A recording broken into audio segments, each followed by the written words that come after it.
السلام علیکم ورحمۃ اللہ وبرکاتہ۔ کیسے ہو پیارے پیارے ہنستے مسکراتے خوبصورت بچوں؟ یقیناً اللہ کے فضل و کرم سے بالکل ٹھیک ہوں گے۔ آج کی کہانی شروع کرنے سے پہلے ہمیشہ کی طرح دعا کرتے ہیں، یا اللہ ہمارے ایمان متزلزل نہ ہو، کسی بھی طرح کی آزمائش میں اللہ ہمیں محروم کر کے زوال نعمت کے ذریعے نہ آزمانا، ہمیں اپنی بھرپور نعمتوں سے نوازنا اور ساتھ توفیق بھی عطا کرنا کہ ہم تیرے دیے میں سے غریبوں اور تنگ دستوں کی مدد کریں، ہم تیری راہ میں خوب خوب لٹانے والے ہوں، آمین۔ آج کی کہانی کا عنوان ہے احمق کے ساتھ دوستی کا نتیجہ۔ پیارے بچوں، اس کہانی میں احمق کون ہے یہ تو آپ کو کہانی سننے کے بعد ہی پتہ چلے گا۔ احمق کا مطلب ہوتا ہے بے وقوف۔ ایک مرتبہ کسی چوہے اور مینڈک میں ندی کے کنارے دوستی ہو گئی۔ دونوں ہر روز صبح کے وقت ایک طے شدہ جگہ پر آتے، آپس میں بات چیت ہوتی، آپس کے اس میل ملاپ سے دونوں کے دل خوش رہتے۔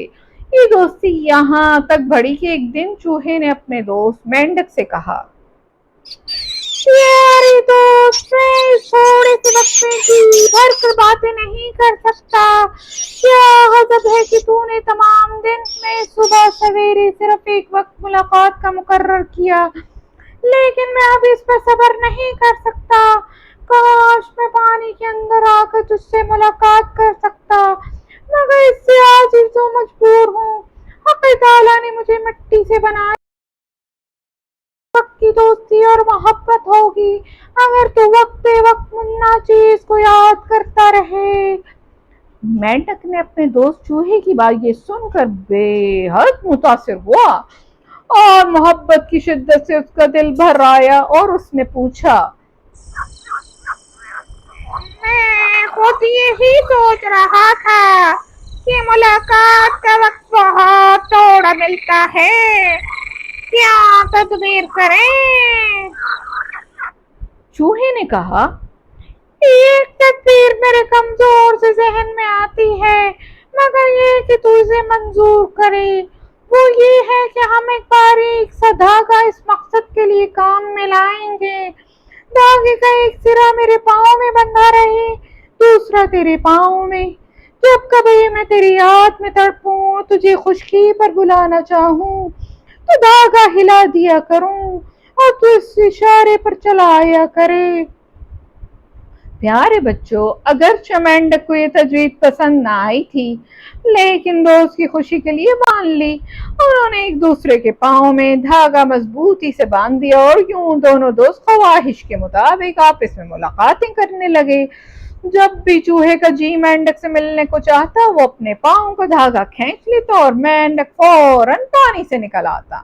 بہت دن اسی طرح میل ملاقاتوں میں گزر گئے۔ چوہے کی جو شامت آئی تو ایک روز کوے نے جھپٹا مارا اور پنجے میں دبا کر اڑ گیا۔ چوہا فضا میں بلند ہوا تو دھاگے کے ذریعے مینڈک بھی پانی کی تہ میں سے کھچا کھچا باہر آیا۔ چوہا کوے کے پنجے میں دبا ہوا تھا اور مینڈک ہوا میں ہاتھ پاؤں چلا رہا تھا۔ لوگوں نے یہ تماشا دیکھا تو حیرت سے دانتوں میں انگلیاں دبانے لگے۔ بہت دماغ لڑایا، لیکن کسی کی سمجھ میں نہ آیا کہ اس مکار کوے نے پانی کے اندر رہنے والے مینڈک کو کیسے پکڑ لیا۔ پیارے بچوں، اسی لیے کہتے ہیں دوستی کا انتخاب بہت زیادہ سوچ سمجھ کر کسی عقل مند خیر خواہ سے مشورہ کر کے کرنا چاہیے۔ جب دوست اچھے ہوں گے تو اچھے کاموں کی طرف ہماری رہنمائی بھی کریں گے، لہذا کسی کو ہم سے شکایت نہ ہوگی، نہ ہی ہمیں کسی کے سامنے شرمندہ ہونا پڑے گا، ورنہ چوہے کی طرح خود بھی نقصان اٹھائیں گے اور دوستوں کو بھی مصیبتوں اور حادثات کا شکار ہونا پڑے گا۔ ایک حدیث شریف میں ہے، آدمی اپنے دوست کے دین پر ہوتا ہے جیسے اس کے دوستوں کے اخلاق اور عادات ہوں گی، اسی طرح یہ آدمی بھی ہوگا۔ لہذا سچے بااخلاق عقل مند نماز روزے کے پابند دوستوں کا انتخاب کرنا چاہیے۔ تو پیارے بچوں، دوست تو ہم خود چنتے ہیں نا، تو ہم اپنے جیسے ہی دوست بنائیں گے جن کے اخلاق ہمیں اچھے لگیں گے۔ تو پیارے بچوں، دوست دیکھ کر اور سوچ سمجھ کر بنایا کریں۔ کل پھر ملیں گے انشاءاللہ ایک نئی کہانی کے ساتھ۔ السلام علیکم ورحمۃ اللہ وبرکاتہ۔ پیارے بچوں، آپ نے احمق کے ساتھ دوستی کا نتیجہ کہانی سنی۔ کیا آپ ان سوالوں کے جواب دے سکتے ہیں؟ سوال نمبر 1، اس کہانی کے 3 کرداروں کے نام بتائیں۔ 3 کریکٹرز تھے جو اس کہانی کے اندر مین تھے، ان کے نام بتانے آپ نے۔ سوال نمبر 2، چوہے نے مینڈک سے ملنے کی کیا ترکیب سوچی؟ سوال نمبر 3، چوہے کی شامت کیسے آئی؟